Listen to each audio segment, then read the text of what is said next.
Welcome to DBS's Insights for Business Leaders, a series of videos by DBS.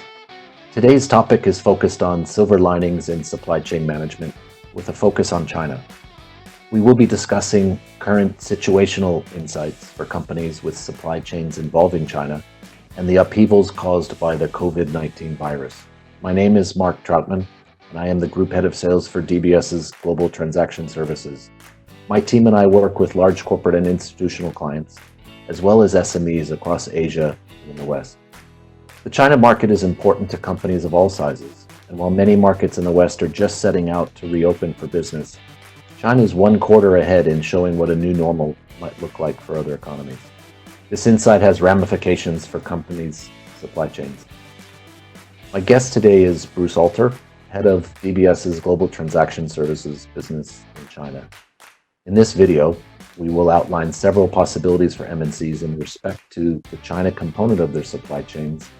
We'll also touch on the shift in China's trade towards ASEAN, away from the US and Europe, and digitalization in banking as a clear outcome from safe distancing and contact-free measures as a result of the pandemic. Before we outline what these possibilities could be, Bruce, we need to provide our viewers with some context for your comments.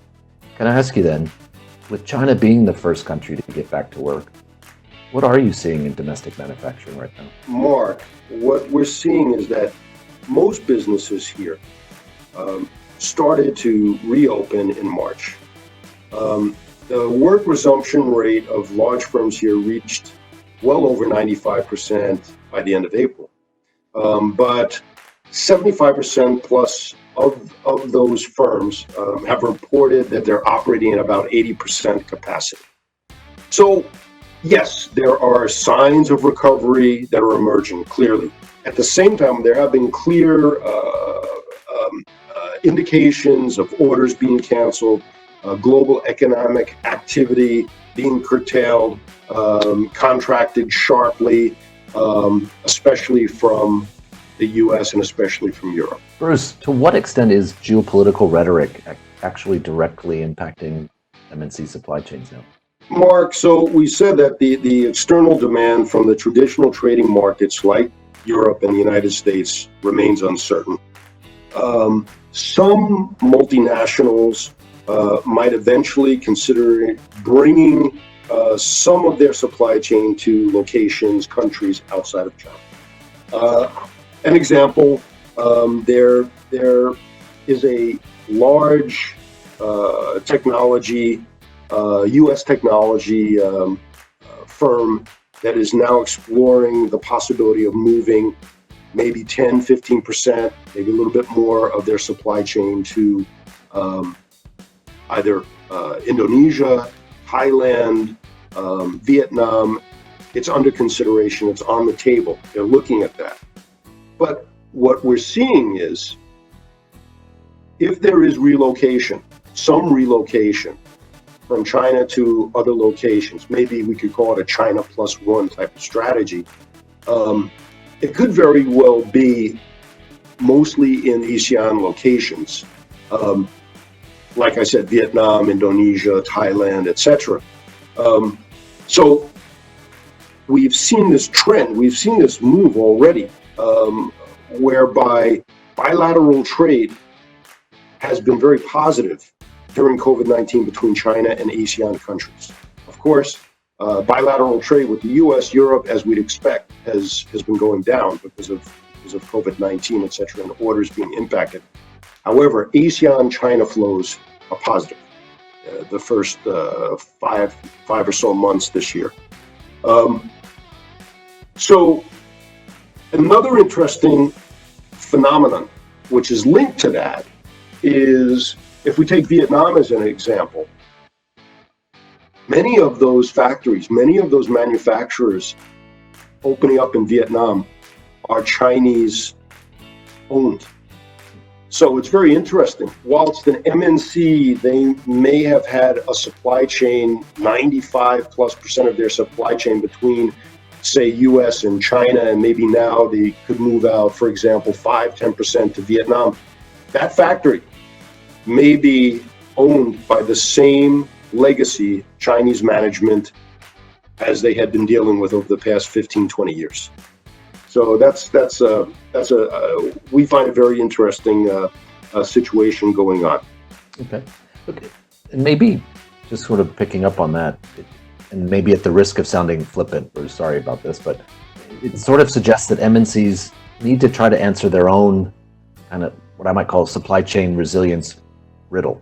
And to borrow from Winston Churchill, is it a riddle wrapped in a mystery inside an enigma as regards what to do? Or as the title of today's suggestion indicates, is there a silver lining or two from which they can leverage?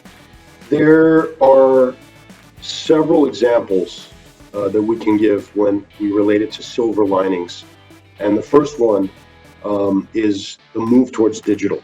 I'll give you 4 concrete examples.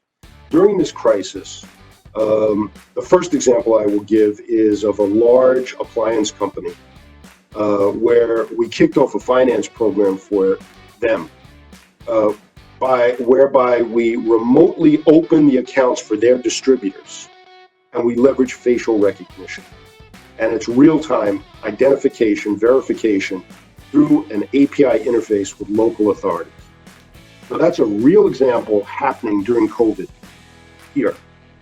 Another example would be a major logistics company in China, whereby we were able to provide that logistics company the onboarding and financing of their suppliers digitally. And this continues. I mean, this is happening month in, month out with this logistics company, but you can see the ramp up during COVID-19. Another example I would give, a third example that I would give, would be cross-border payments and regulatory supporting documents. During this crisis, during COVID-19, we saw a doubling in the adoption of digital documentation solutions. Real-time digital verification of custom forms and straight-through processing of cross-border payments. It's via API interfaces with custom authorities in certain cities in China. Doubling of the adoption of digital documentation applications. And then another example I'd give, the fourth example, which maybe for our WMNC audience, it may not be a complete and exact link to supply chain, but it still is an example of going digital, especially now, would be online issuance of guarantees. So we've seen major MNCs in China going in that direction as well. The digital issuing of guarantees. So those are clear examples of digitalization really taking hold during this crisis. Another example that I'd give of a silver lining is supporting the SMEs in China. We ourselves have created a program whereby we've given some fee relief on certain transactions for SMEs.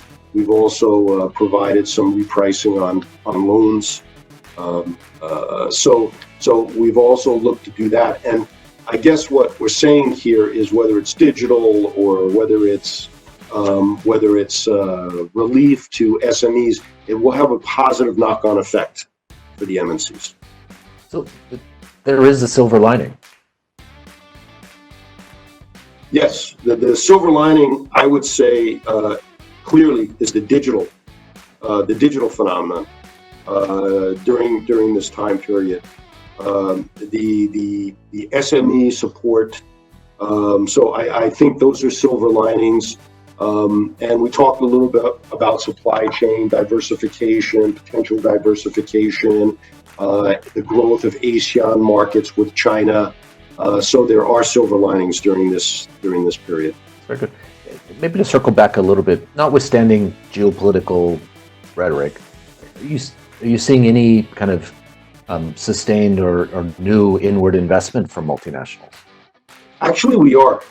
I'll give two examples. The first one is a major U.S. Oil name investing in China, especially in a location that we call GBA, the Greater Bay Area. There's been a surging demand for a high-performance product that is used in different industries in China. So we saw a big increase in investment from that particular MNC. And they're located in an industrial park in GBA, Greater Bay Area. And interestingly, suppliers and buyers are quite close by, so it provides a lot of flexibility and benefits for them. The other example I would give is a household name, retailer, also U.S., and they capture a good part of the consumer market in China. They're in the top cities, and they'll be opening new stores in locations like Wuhan, Ningbo, Chongqing. Currently, they have 25 stores in China, and they're going to open more outlets in the near future. So we see investment from them as well. So industries where we could see some upside in terms of investment would be TMT, retail, auto, pharmaceutical, energy, chemical. So there could be some upside there as well. Thank you, Bruce. In this challenging time for SMEs and corporates alike, businesses need to assess the resilience of their supply chains, using the recent COVID-19 experience to identify pinch points not necessarily visible earlier. I think we both agree. And it's also clear that they must accelerate adoption of latest technology and security practices to eliminate those physical touch points in their financial processes. And I think in doing so, these highlight some of the potential silver linings available amidst this historic uncertain times. The opportunities for organizations to digitalize supply chain and treasury processes alongside information flows can position them for future growth. So from where we sit today, a new normal way of working is upon us, whether to adapt or exploit, the choice is our viewers. On this note, thank you for watching this, and stay tuned for our next video in the series. Stay well. Thank you, Mark.